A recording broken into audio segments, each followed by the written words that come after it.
still talking about the protest. Joining us now in the studio is Odeh, who is the Country Director of Accountability Lab Nigeria. He will help us with some analyses regarding the protest in Nigeria as it enters day 3. Good to have you join us, Odeh. Thank you very much. Yeah, so Nigerians have been, hearing about stuff like senators getting 150 billion to buy cars, 21 billion for the vice presidential palace and all of that. Do you think this is one of the triggers to the protest that started a few days ago? Yeah, thank you very much, and good evening, Nigerians. I strongly think this is one of the concerns for Nigerians because, right. I mean, all of these expenses doesn't trickle down to the people. Right. It stays up there at the level of senators, legislators who fancy all of this fancy money they have. Mm-hmm. I mean, the billion naira, I mean, if I as normal citizens get access to that kind of fund, I'll be happy, and I'll probably be able to access market stuff, basic needs, which I have with all of these monies. But you find out that at the top level, you have all of these billions of nairas, which political office holders have access to, and it makes them feel good. I mean, one thing we've also seen with this situation is they don't have the reality. They are not connected to what the people face. They can't relate. They can't relate to what the market woman or what I will have access, even to a store in one of these places to even buy what I need to buy. They can't relate because they have access to all of these funds. I mean, it's for official purpose, but I mean, we also know what happens behind the scenes. Yeah. So as for security during protests, I'm sure you have followed some of that's day 1, day 2, now day 3. The presence of the police is to ensure protesters are safe. Yeah. However, there are speculations also that hoodlums are sometimes paid to hijack protests.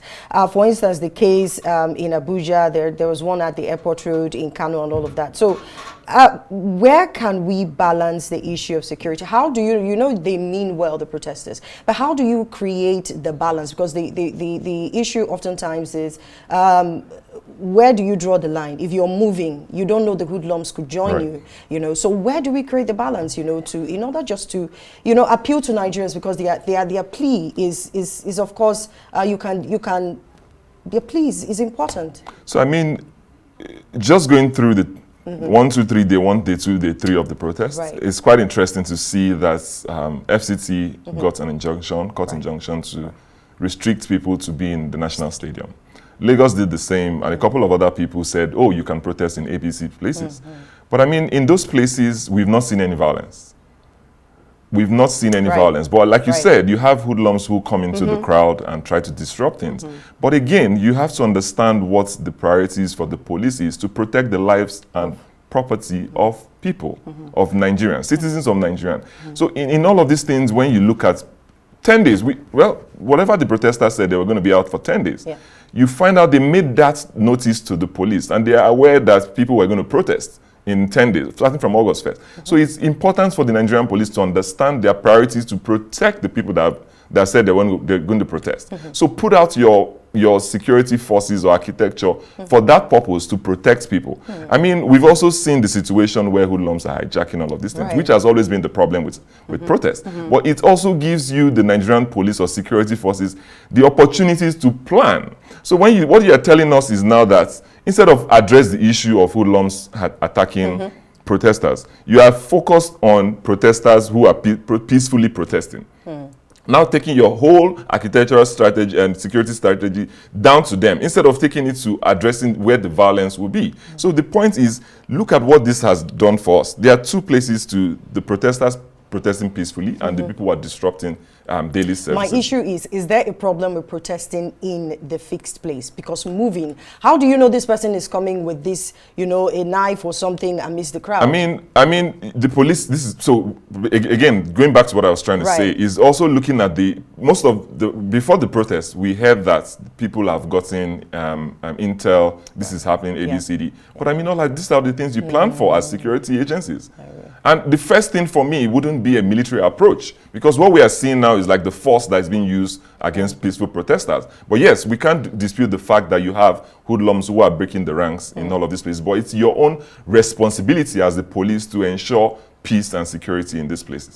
So the aim of the process is for the government to look into the issue of fuel subsidy, which in ripple effect is affecting goods and services. Do you think the government can do anything? Even though I saw on one of the placards, someone said 100 naira. I don't know that we can go back to, having to buy fuel at that point anymore. Do you think the government can do anything about, fuel subsidy? Because that is the core of all of this, suffering. Interesting. Good question. I think when the president came into power, first thing was that announcement, which was quite exciting for everybody. Like, we can't keep subsidizing petrol, which is good and a good plan. But the plan also states that we're going to provide CNG buses. As of today, we don't know where CNG buses are. Secondly, if you look at the cost of petrol, we just wake up, some of us just wake up in the morning, we don't do the maths. Some people don't, the citizens out there that are protesting, they don't even know the maths. But you wake up one day and you hear that the landing cost of petrol is just 1,003. Nobody brings the breakdown, the transparency behind all of the calculation that is happening. So it's the government's responsibility to ensure accountability in the process so people understand what they're paying for. People understand the process of crude oil, how it's being produced elsewhere, whatever the situation is. Give us a clear plan and people who understand. It's all information. It's all information and helping people or citizens understand what your plights are as the president or as the government. So once you help people understand, they are able to say, okay, we understand with you and we can take. So telling citizens, making demands to say fuel should come down to 200 or 100 naira, I think that's not realistic in the first place. But secondly, the government needs to do their proper homework to ensure people are well informed on all of these processes, right from how crude oil is being processed. So in all that has happened, should we be satisfied with the body language of the president? Some people have talked about, in fact, I've seen experts talk about your body language as a president. You should have PR people around you who would advise you, even before this started. Do you think he should have come out initially, just like some state governors? I know of Kaduna State, I know of other Lagos State as well. Should he have, done something to quell this so he doesn't get to this extent? 100% he should have, because if you listen to the people, it shows that you are listening to the people. Your ears are on ground. So you have, again, what we have seen within Nigerian space, you have so much sycophants around, political office holder, who hardly tell people the truth. Right. So you don't even understand what is happening with the people. So there's a clear disconnect. The first thing we talked about is about the budget for legislators. It also happens with the presidency or even with state governors. So people around you have those kind of perks and benefits, but otherwise they don't even tell you the realities on ground, which gives you the opportunity to show that your body language will react in the proper way for people to understand that, oh, he's caring. We had the whole thing about being the people's person in Lagos, but now this is a national assignment which you have signed on to do as the president. Right. So your body language should also show that whatever the priorities are is for according to the people that voted you in. It's not time to play any partisan politics at the moment. You are serving people, either north, east, west, religious, whatever party, you are serving the people, and that should be your priority. So sit down and listen to what people are saying.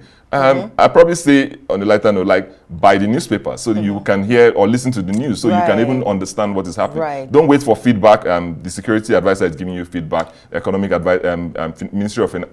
You need to connect to the people once in a while, like understand what is happening. So that earlier in the news we talked about how that Tinubu is meant to address the nation tomorrow. Do you think this would at least soften or land well in the minds of protesters and Nigerians? And do you even see this protest coming? Because we saw what happened day 1, day 2. It was quite scanty. Day 3.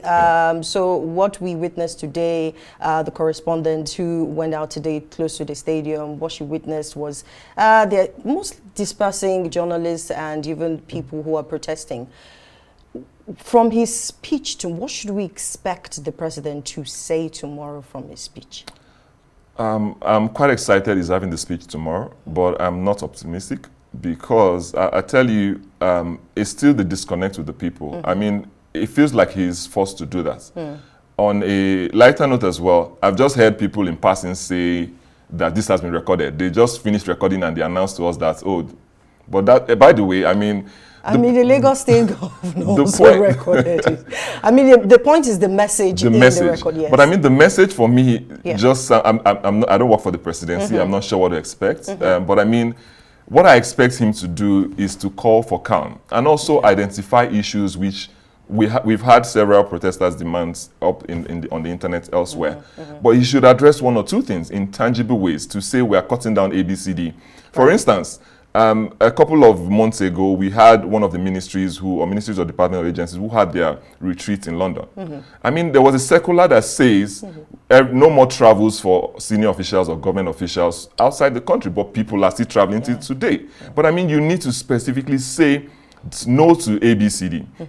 We are cutting cost of ABCD. We are saying, again, in Abuja, we've seen reckless driving by what do you call them? Convoys of ministers, convoys of DGs, reckless drivers. You need to come out and say ABCD has to stop and put it in writing so people can hold you to account. Otherwise, if you can't hold you to account and you're coming out to call to say we have to stop, I mean, it doesn't hold water.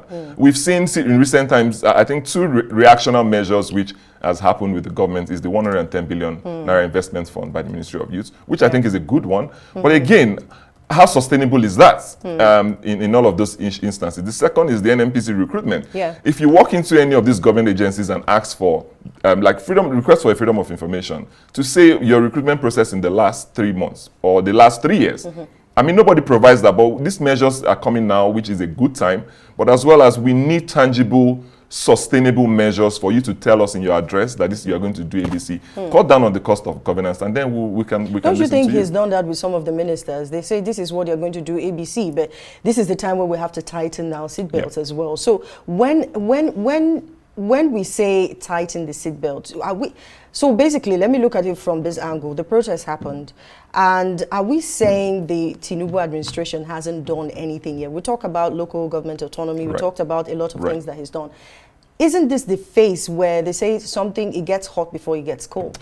So isn't this the phase? When are we ever going to come to the level where I know of some advocates who said, full subsidy, we have to, we have to let go of that, and then we are in the face and then we are crying again. What are we meant to do? Are there measures that we are meant to put in place before we get to this point?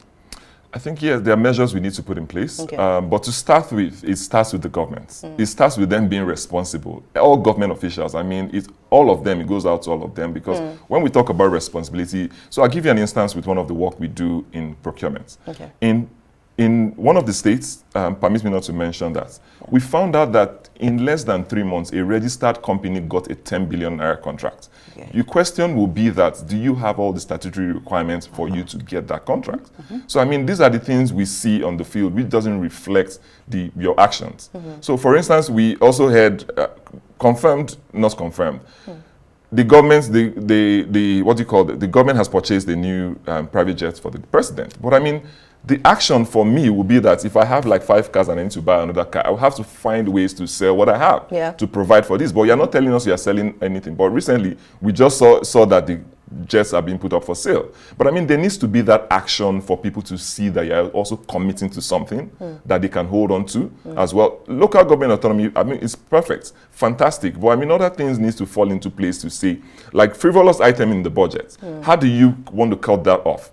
I had time to look at the national budget for this year, and interestingly, you will find very funny items which have nothing to do with the normal human being. I mean, people just go there and insert them. Another thing you need to think through as the president is also to look that you are reformatting the process of budgeting the national budget. So people don't just insert all sort of things. When it comes to procurement, people are trying to pull out the funds which have been inserted. And now when you say bring out, we request for the procurement processes, the documents for all the procurement cycle, you can't find them. Very few state governors take into open contracting processes where they publish information where citizens can also validate. One of the news in recent times talks about 1 trillion naira, which is being spent by state governors on refreshments, travels, allowances. I mean, those kind of items you sincerely cannot connect with the people because you have all of these funds for you in government, which serves you. The other day we heard about another minister who was arguing why she needs 1.5 million to travel. You know, all of it, you can't really connect to the people. So once you are able to stand as the president to make those pronouncements, to cut on the cost of governance with all of these things, I think people would understand and adjust. Thank you so much, Odeh Friday, who is the Director of Accountability Lab Nigeria, for joining us to talk about the protests, which is on day 3.